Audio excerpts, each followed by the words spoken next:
telespectadores. Para mim é um grande prazer estar participando da Jornada da Mulher Candidata pelo portal da Mulher em Pauta. Inicio aqui minha participação agradecendo o convite para uma temática tão importante, de total conveniência ser discutida no ano eleitoral. Meu nome é Lorena Gualberto, eu sou advogada há 19 anos e sou especialista em direito eleitoral. Atuo diretamente com o direito eleitoral de maneira especial para preparar uma linha do tempo, uma atuação jurídica bem direcionada às mulheres candidatas. Então, por isso o prazer de participar de um projeto dessa densidade, desse ganho e favorecimento, principalmente às mulheres candidatas e, óbvio, a toda a sociedade em termos gerais de representatividade. Durante a minha construção profissional como advogada eleitoralista, eu percebo a importância de trabalharmos junto aos candidatos e candidatas em especial, as informações necessárias para você que está aí, que tem a intenção de participar da vida pública de uma maneira mais direcionada. Então, a primeira coisa que eu trabalho com os meus clientes, com as minhas clientes, é a importância de entender o processo eleitoral. É entender que trabalhamos diretamente com o calendário. Então, enquanto especialista em direito eleitoral, a primeira coisa que eu trabalho com qualquer pessoa é a importância dessa linha do tempo. As eleições de 2026, elas vão ocorrer diante de uma linha do tempo. E cada tempo tem sua propositura, sua fundamentação, sua norma jurídica para regrar o que pode, o que não pode, o que se faz necessário naquele momento. Então, nesse pleito, nós brasileiros estaremos aí elegendo presidente, governadores, teremos aí 2 senadores, né, no nosso estado, deputados federais e estaduais. Essas datas são as datas que eu sempre faço referência junto ao processo inicial dessa linha do tempo no processo eleitoral.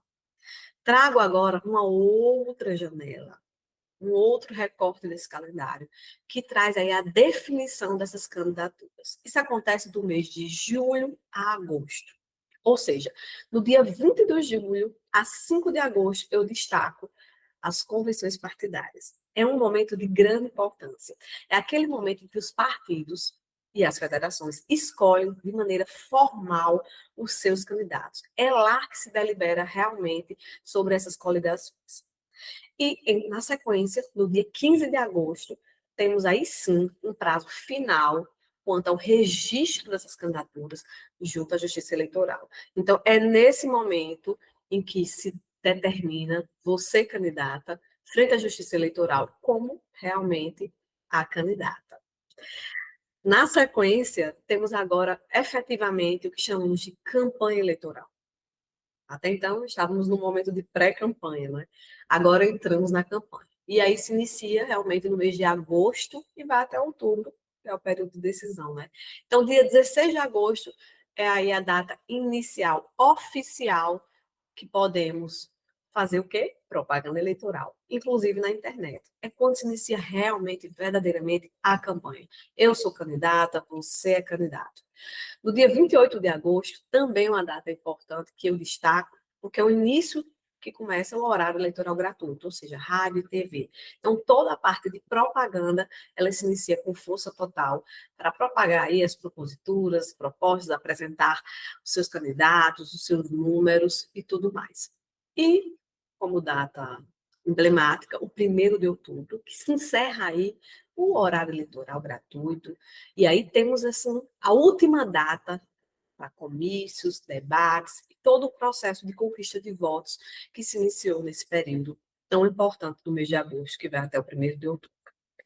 Ainda no mês de outubro, mas agora sim, tratando-se do pleito, já pensando no resultado, ou seja, dia 4 de abril, um domingo, teremos o primeiro turno das eleições. É lá o dia da grande festa popular, o dia de realmente você ir votar e que você vai se propor, enquanto candidata, a ter o seu nome aí nas urnas.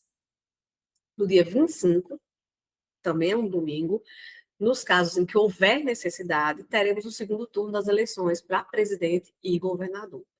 E a diplomação e posse acontece de dezembro a janeiro de 2025, até 19 de dezembro, é um prazo final para a diplomação dos eleitos pela Justiça Eleitoral, tendo assim como prazo final, e dia 5 de janeiro de 2027, a posse do presidente e vice-presidente da República, com total cobertura, como nós já somos adaptados a ver, e como data limite 6 de janeiro para a posse dos governadores e vice-governadores. Então, tudo isso nós acompanhamos em tempo real, pela TV, pela rádio, mas se faz necessário que você, enquanto candidata, e você, enquanto operador do direito, tenha conhecimento da importância desse calendário e como aplicar cada norma e como projetar a sua campanha, como projetar uma campanha eleitoral e como seguir de maneira que use a seu favor, ao seu projeto eleitoral, o cumprimento dessas normas. Dentro desse calendário que eu acabei de trazer para vocês, o primeiro ponto que chama muita atenção, que causa muitas dúvidas, é a questão da filiação partidária. Então, muitas mulheres, principalmente as servidoras públicas, que ocupam cargos de confiança também, elas têm dúvidas. Quais são os prazos para se afastar do cargo, para concorrer, como elas se comportarem, né? Então, a filiação partidária é um critério de grande importância dentro do direito eleitoral, dentro de um processo eleitoral. Então, de maneira geral, a candidata ela deve estar afiliada, né, deferida, como eu falei para vocês, pelo partido e ter o seu domicílio eleitoral na circunscrição que deseja concorrer até dia 4 de abril de 2026. Ou seja, 6 meses antes do pleito. Temos que chamar a atenção para alguns aspectos. Os estatutos partidários, ou seja, alguns partidos, eles exigem prazos de filiação maiores em seus estatutos, como 1 ano, por exemplo. E é prudente verificar a regra interna da legenda. Eu sempre chamo atenção para as candidatas que eu assessoro. Então, tenham atenção também com os estatutos partidários, para que vocês verifiquem realmente, regimentalmente, esses prazos. A descompatibilização, ou seja, aquele afastamento do cargo, existem regras para isso. Então, vai variar conforme a natureza e a função exercida por essa servidora. Ou seja, se eu sou uma servidora pública efetiva, eu tenho um prazo de 3 meses, ou seja, vai até 4 de julho de 2026. Tem direito a licença, remuneração, manutenção de vencimentos integrais, durante, inclusive, o período de afastamento. Mas, por exemplo, se for um cargo de confiança, ou seja, cargos comissionados de livre exoneração e nomeação, temos 6 meses antes, então vai até o prazo de 4 de abril de 2026. E eles devem ser exonerados desse cargo, perde o vínculo e a remuneração. Temos muitos critérios. Então, secretário de Estado ou município, 6 meses até a data da eleição. Chefes do Poder Executivo devem renunciar dos respectivos mandatos até dia 4 de abril. E se pretendem concorrer a outros cargos, como deputado, senador, existe uma tabela dentro do site do TSE que fala justamente cargos, vínculos que vão trazendo aí o prazo de afastamento e o limite. Então, dentro desse critério, diz justamente de maneira clara e objetiva qual é o prazo e o limite. É interessante que qualquer candidato consulte essa tabela, verifique o enquadramento do cargo do qual você exerce para o cargo que você está almejando ali concorrer, para que você tenha segurança quanto ao seu processo de afastamento. Chama a atenção que o descumprimento desses prazos vai acarretar a inexigibilidade dessa candidata. É taxativo frente à Lei Complementar 68 de 1990. Então, é recomendável a consulta à tabela de descompatibilização do TSE para alguns casos específicos, principalmente como policiais, fiscais, magistrados. Então, é importante que façam essa verificação da tabela. Ela é bem intuitiva, de fácil acesso, de fácil entendimento. Mas, se tiver mais alguma dúvida, procurar realmente sua assessoria para você conseguir agir de maneira segura. Ainda no sistema da pré-campanha, né, quando se fala na pré-campanha, tem um assunto que traz muitas dúvidas, que é a propaganda antecipada. O que é que eu, Lorena, enquanto candidata, que eu não posso fazer no período de pré-campanha, né? Posso dizer que sou pré-candidata nas redes sociais? Qual é a palavra proibida, né, que configura uma propaganda antecipada ou que gera uma multa? Diante agora do nosso carnaval no Rio de Janeiro, isso está sendo muito discutido. Então, Dizer que você é pré-candidata, sim, você pode se declarar publicamente como pré-candidata em redes sociais, entrevistas, eventos, sem problema algum. Você pode expor propostas e ideias, é permitido. Divulgar suas opiniões públicas, projetos que pretende defender, participar, debates ou seminários, sem problema algum. Você pode exaltar algumas qualidades? Você pode exaltar seu currículo, sua história de vida, suas competências profissionais. Lorena, e as redes sociais? Sim, publicações orgânicas, gratuitas, gente, são livres. O impulsionamento pago é uma dúvida também muito comum. É permitido, mas deve ser feito apenas por meio das plataformas oficiais, ok? De maneira moderada, né? Isso é a questão do valor, que nunca possa conter o pedido de voto. Ana, você falou tudo que a gente podia, mas o que é que a gente não pode fazer enquanto candidata?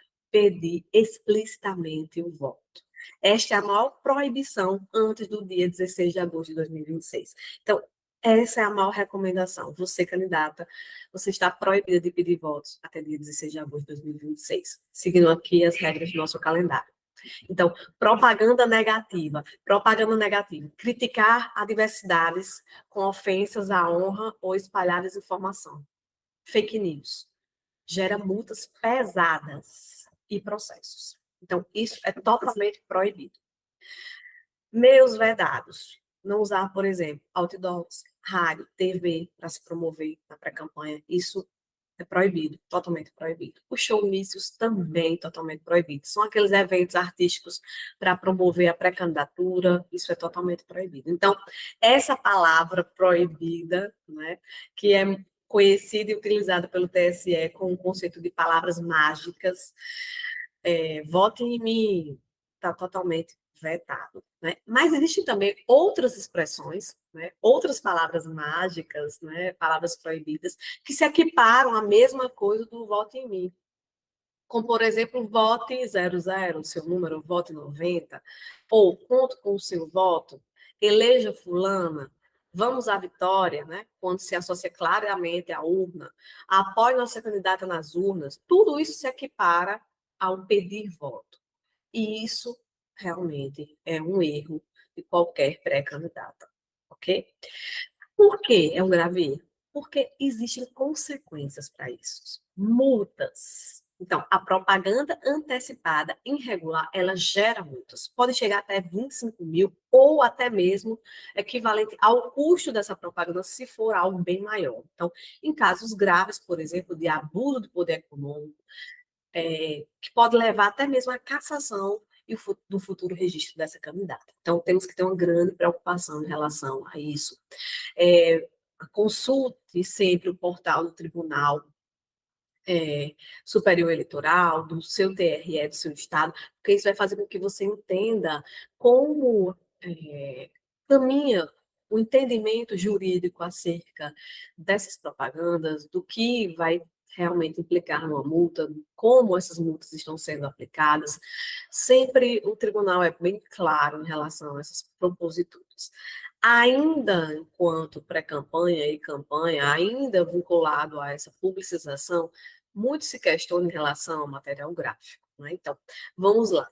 CNPJ de campanha e conta bancária. Está diretamente vinculado ao material gráfico. Né? Em que momento exato eu abro o CNPJ de uma candidata? Eu posso gastar algum dinheiro, mesmo que seja meu, antes de ter o CNPJ ou antes dessa abertura? Então, a abertura do CNPJ de candidata, primeira coisa, o CNPJ não é aberto por você, certo, candidata? Mas ele é gerado automaticamente pela Receita Federal após o protocolo do seu pedido de registro de candidatura na Justiça Eleitoral. Então, esse é o momento exato após a convocação partidária, que ocorre aí entre o dia 20 de julho a 5 de agosto, como eu já ressaltei para vocês na linha do tempo. Então, o envio desses dados pelo partido ao sistema da Justiça Eleitoral faz com que esse registro aconteça. Então, tendo a abertura do CNPJ em mãos, você terá até 10 dias para abrir uma conta bancária específica da campanha.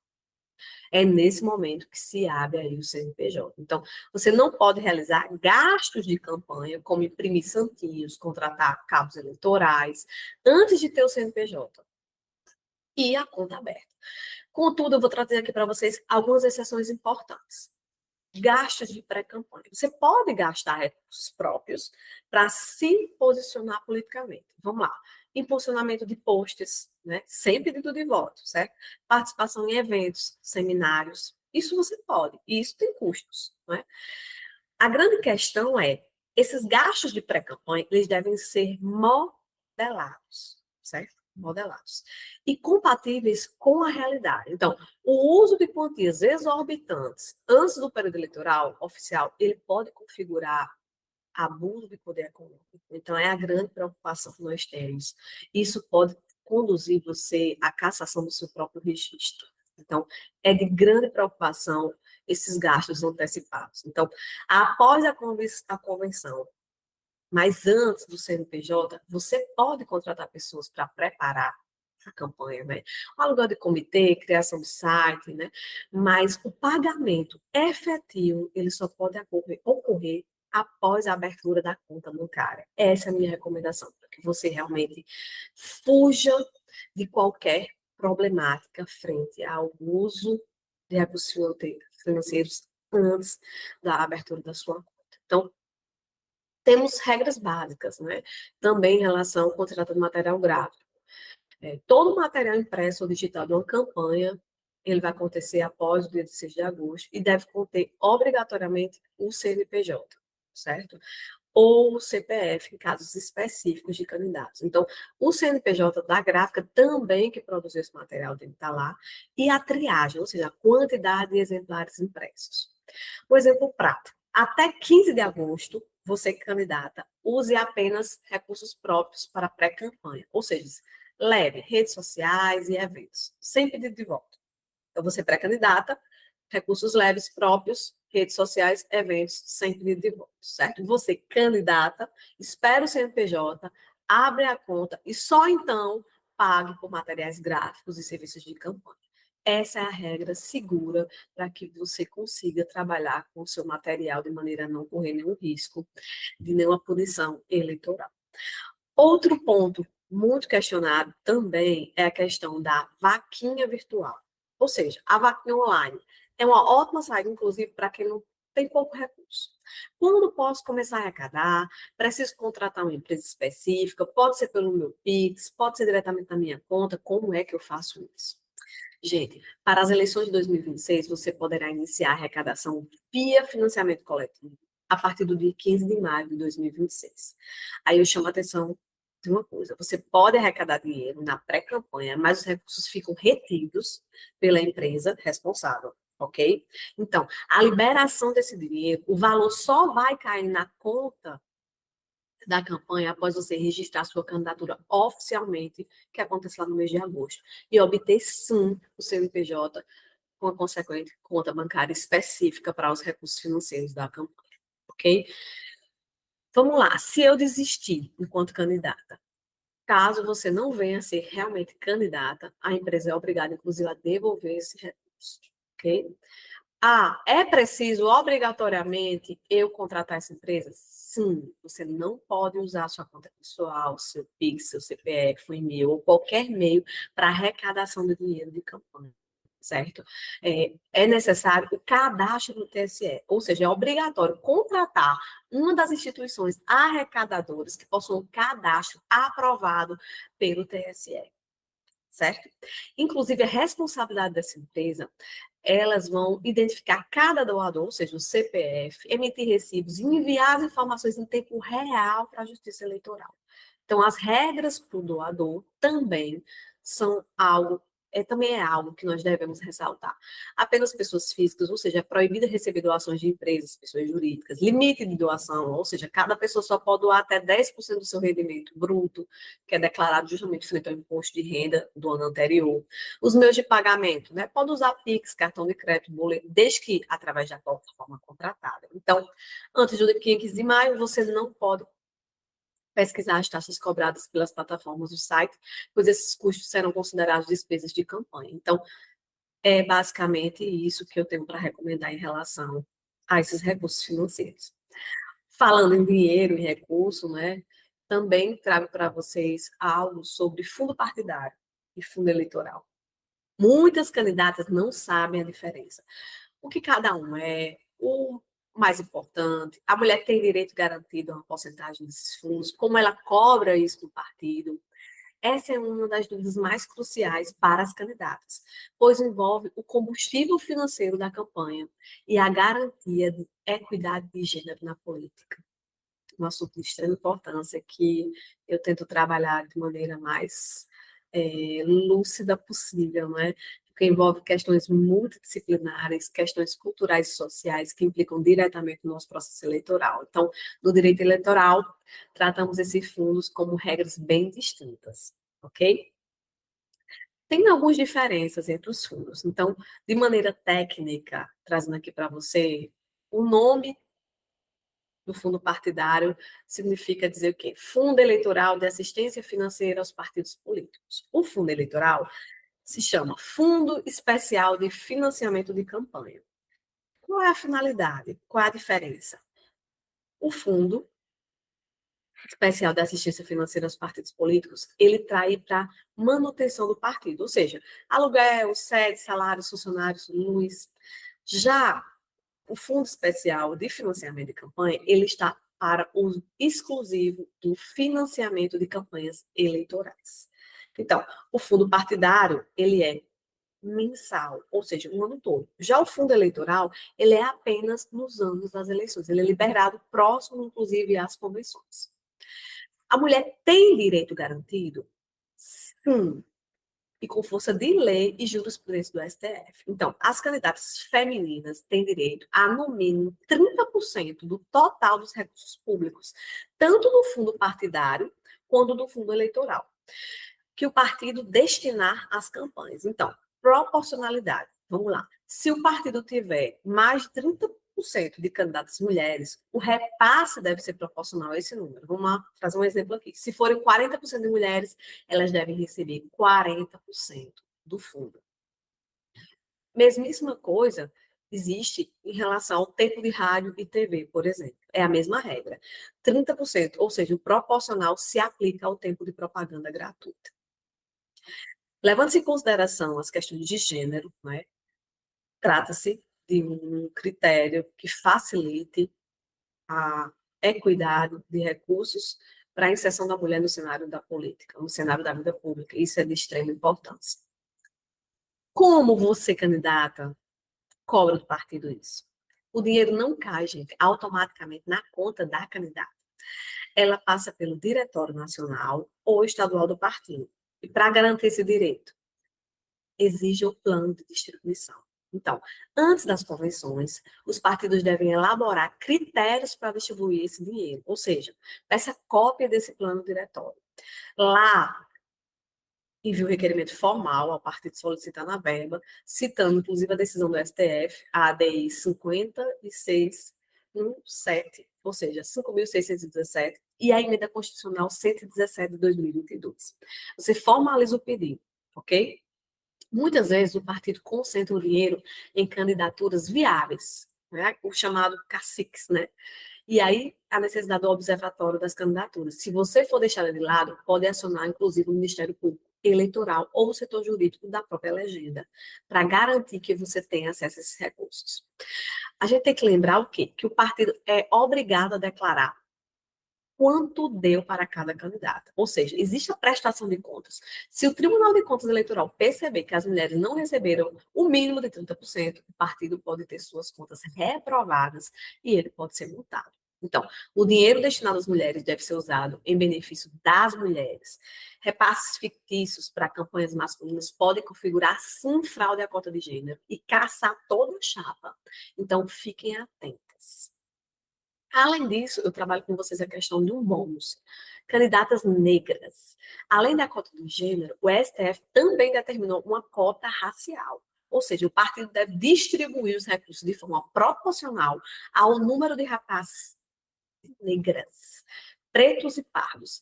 Ou seja, ao lançar como candidatos, garantir aí que o dinheiro chegue efetivamente a esse grupo.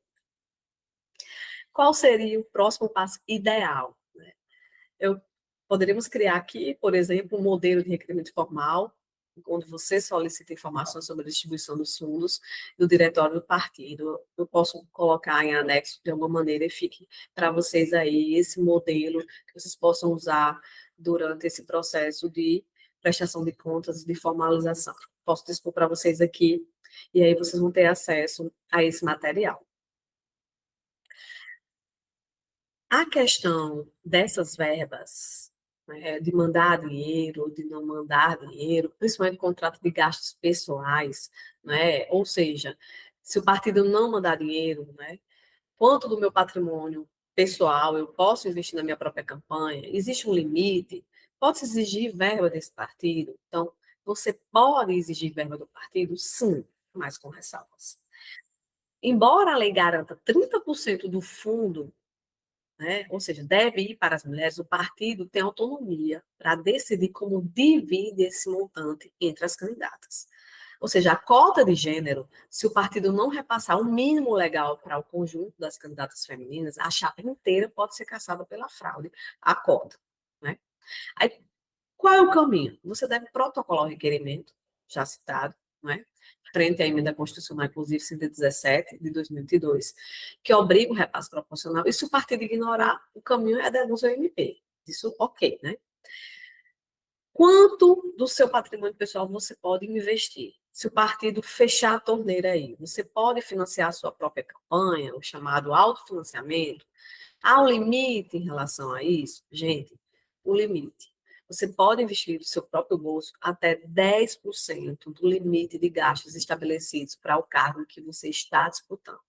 Então, vamos a um exemplo prático. Se o limite de gastos para deputado estadual for de 100 mil,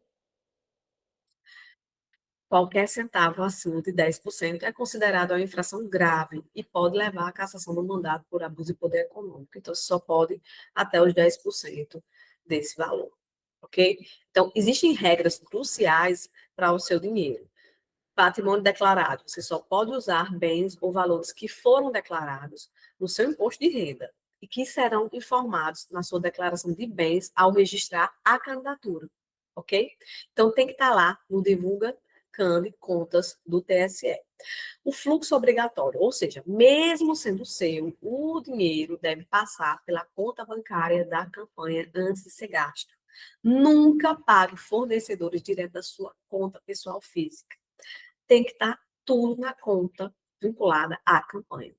A doação de amigos. Se amigos quiserem te ajudar, eles seguem a regra geral, 10% do rendimento bruto deles no ano anterior, certo? Então, não conte apenas com o partido. Planeje seu teto de 10% de autofinanciamento e utilize as plataformas de financiamento coletivo, como as vaquinas, para diluir os custos e mostrar sua força política.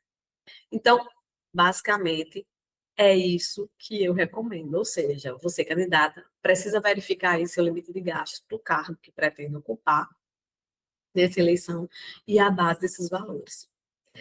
Ainda na cota de gênero, né, as famosas laranjas. Como a pré-candidata pode identificar se o partido está querendo usá-la apenas para preencher uma cota, ou seja, a famosa candidatura laranja? Quais são os direitos mínimos, ou seja, tempo de TV, recurso, que ela deixa de exigir para ter uma campanha viável? Ou melhor, que ela deve exigir para ter uma campanha viável? Gente, para evitar a armadilha da candidatura laranja, que pode, inclusive, torná-la corresponsável dessa fraude eleitoral, você precisa atuar, pré-candidata, como um protagonismo de quem exige o que é seu constitucionalmente. Então, há sinais de alerta. Você é uma laranja, fique atenta se seu partido apresenta estes comportamentos. A candidatura convite, ou seja, te chamam apenas para completar a lista e dizem que você não precisa se preocupar com votos. Esse é um sinal claro que é uma candidatura laranja, né? Aquela candidatura convite. Voto zero ou inexistente. Se as pesquisas internas ou no histórico você não tem voto, nem de familiares, a Justiça Eleitoral pode investigar a fraude. Aí é o pleito, é uma das principais características. A ausência de material. O partido não fornece santinhos para você, artes ou suporte jurídico ou contábil, por exemplo. é um forte sinal de uma candidatura laranja. Prestação de contas padronizadas. Se o partido pede para você assinar recibos de gastos que você nunca viu ou que beneficiam apenas candidatos homens, famoso dobradinho fantasma, esse é um sinal de que sua candidatura é uma candidatura laranja. Então, existem direitos mínimos para uma campanha viável, certo? Então, não fique na figuração. Você deve exigir formalmente recursos financeiros frente à cota dos 30%, ou seja, o partido deve destinar no mínimo 30% dos recursos públicos, fundo eleitoral e partidário, para você, mulher. E se a proporção das candidatas for maior que 30%, você deve também solicitar essa proporcionalidade. Então, sempre consulte o Divulga Can de Contas no TSE para ver quanto o partido está distribuindo. A mesma coisa com o tempo de rádio e TV. Você tem direito a 30% do tempo da antena destinado ao seu partido, inclusive as isenções diárias de 30 a 60 segundos. Então, não aceite apenas o horário eleitoral da madrugada. Capacitação política, pela Lei 14.192 de 90, de 2021, a Lei 14.192 de 2021, o partido deve garantir a participação política da mulher livre de violência política de gênero. Isso inclui suporte logístico e jurídico. Como se blindar juridicamente? Como eu já falei por 2 vezes, requerimento formal. Envie um ofício ao Diretório Estadual e Nacional solicitando o plano de distribuição de recursos. Produza provas de campanha. Poste fotos de carreatas, faça lives, distribua seu material. Candidata que não faz campanha é o maior indício de laranja para o Ministério Público. Então, não siga esse caminho. Publicize a sua campanha. Não assine cheques em branco. Toda a sua prestação de contas deve ser transparente. Se o partido repassar dinheiro, é exigir que você o gaste com a gráfica de um candidato homem, sem que isso não esteja acordado dentro do material proporcional, denuncie. Então, o STF e o TSE decidiram, através da súmula 73, que se a fraude à cota gênero for confirmada, toda a chapa do partido pode ser cassada, inclusive os homens eleitos. Então, isso é uma atenção primordial. Você deve ter acesso ao estatuto do seu partido, ao plano de metas para as mulheres desse ano 2026. Isso é o primeiro passo para cobrar aí a fatia do fundo para você. Dentro desse contexto de gênero, de proporção e tudo, falando sobre a violência política de gênero, né, a legislação avançou. Isso é importante que vocês tenham conhecimento, né? O que configura violência política de gênero hoje? Se a candidata sofrer ataques nas redes sociais ou dentro do próprio partido? Qual o primeiro passo jurídico que você, candidata, deve produzir? Provas. Né? A legislação brasileira deu um salto civilizatório através da Lei 14.192 de 2021, que tipificou o crime de violência política de gênero. Hoje não se trata apenas de briga de partido, mas de uma infração penal com punição severa. Mas o que configura, Lorena, essa violência política de gênero? Configura-se por qualquer ação, omissão ou agressão física, verbal, psicológica ou econômica que tem o objetivo de excluir você, mulher, do debate político, impedir seu acesso a recursos ou dificultar o exercício do seu mandato e candidatura. Exemplo, ataques à vida privada, divulgar fatos falsos ou íntimos para desqualificar você, mulher, enquanto candidata. Exclusão de recursos. O partido negar verbas ou tempo de TV a você, mulher, deliberadamente. Humilhação pública, ou seja, interrupções constantes, ofensas baseadas na sua aparência ou capacidade intelectual específica ao gênero. E o pior de todas, as ameaças, né? Diretas e veladas para que a mulher desista de sua candidatura. A violência, gente, ela ocorre em qualquer lugar. Ela ocorre nas redes sociais, através de comentários misóginos, né, dos fake news, das campanhas difamatórias. Ela acontece dentro do partido, nas reuniões, onde a voz da mulher ela é silenciada, ou quando ela é impedida de usar, por exemplo, a própria estrutura da legenda. Que provas você pode produzir para se defender? Se você sofrer ataques, a agilidade é a sua maior aliada nesse momento. Então, não apague nada antes de registrar. Ata notarial. Vá ao cartório de notas e peça para lavrar a ata notarial. O tabelião vai certificar ali que o conteúdo existia na internet, que tem fé pública e é a prova mais robusta para o tribunal. Então, sempre faça e busque a ata notarial. A preservação digital é também uma recomendação. Então, utilize ferramentas que possam gerar provas auditáveis de redes sociais, como o WhatsApp, como validação jurídica.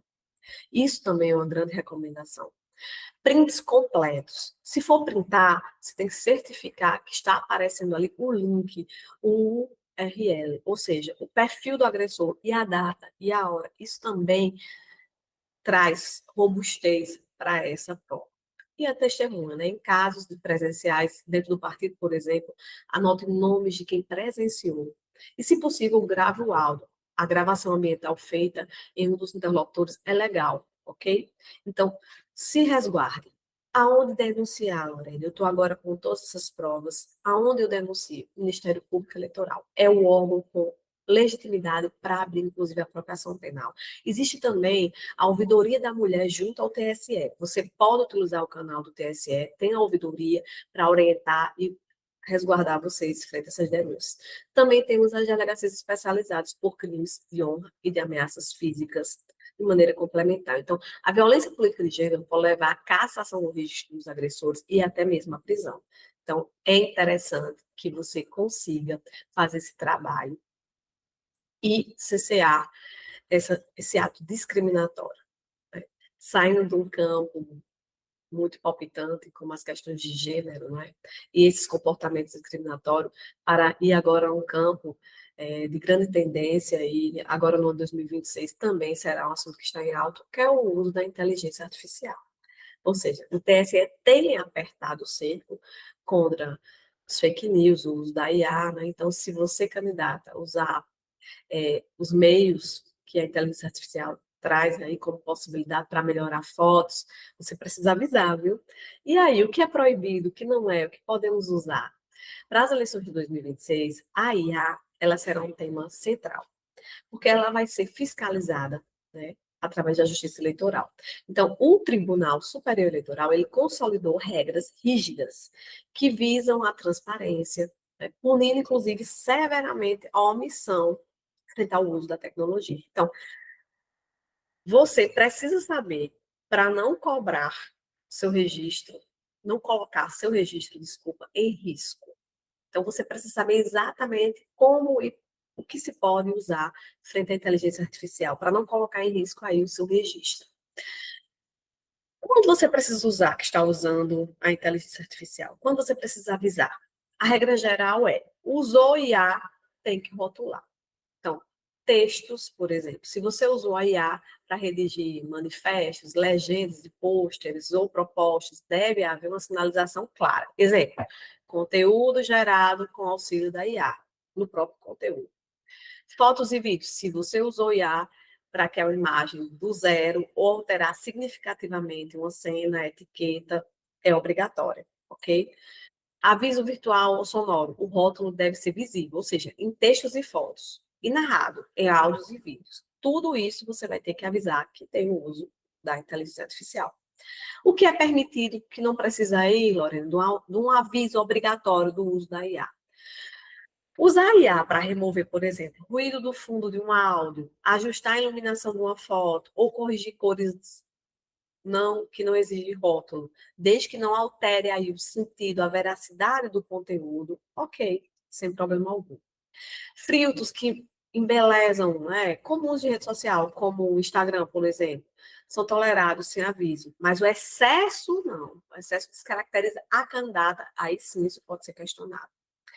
O que é proibido, ou seja, é aquele caminho sem volta. Você não pode usar de maneira alguma. É terminantemente proibido o uso de IA para criar áudios ou vídeos que simulem a fala ou a imagem de uma pessoa. Você mesma, um apoiador ou um adversário, para dizer algo que ela não disse. Também é estritamente proibido você ter um robô, por exemplo, no WhatsApp, para responder dúvidas.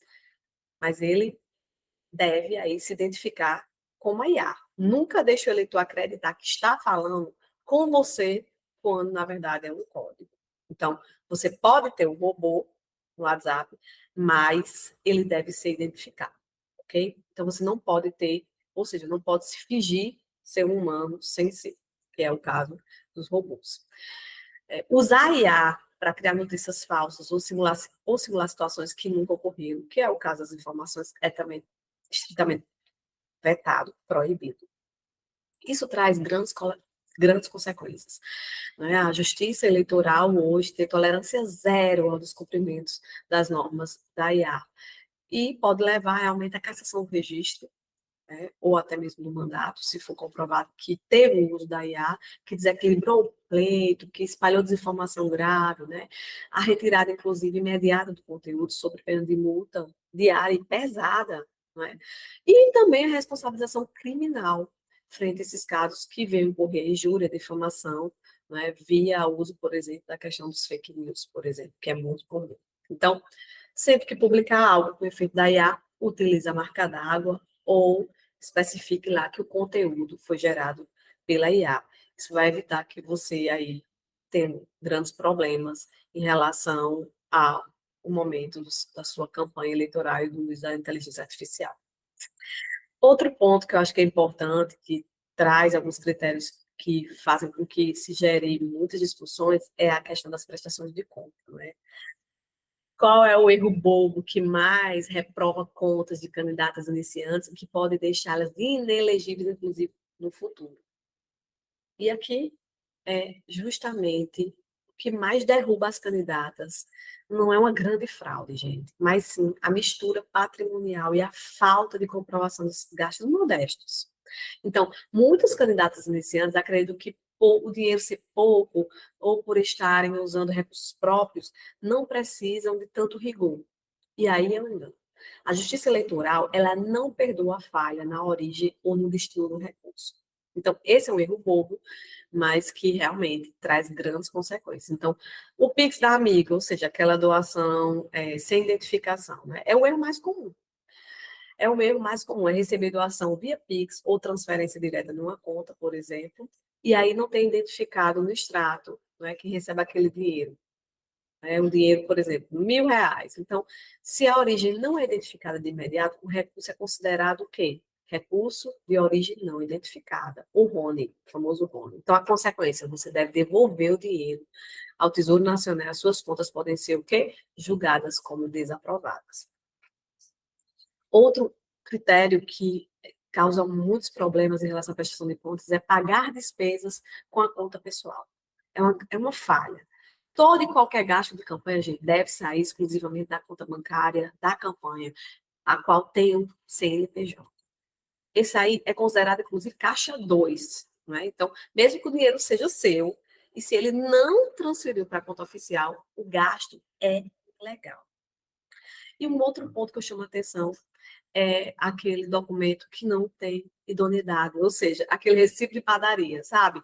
É aquele que só tem o Pix, o canhoto da maquininha, não é nota fiscal, traz consequências, não tem comprovação. O tribunal entende que aquele dinheiro sumiu ou foi usado para fins ilícitos.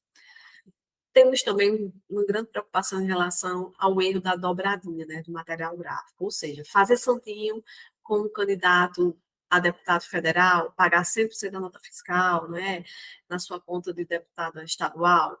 Se o material é conjunto, o gasto deve ser dividido de maneira proporcional. Então, cada candidato deve estar a sua parte da prestação de contas, porque aí vai ser uma doação estimável em dinheiro não declarado. E isso gera desequilíbrio e reprovação.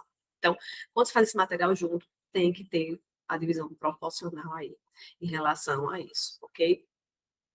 Enfim, o direito eleitoral não aceita o eu não sabia. Né? Então, uma conta reprovada pode não tirar você do cargo imediatamente, mas impede a obtenção daquela certidão de quitação, né, que é necessária. Então, diante disso, é interessante a blindagem preventiva, a gestão de crise e a garantia de quitação frente ao TSE.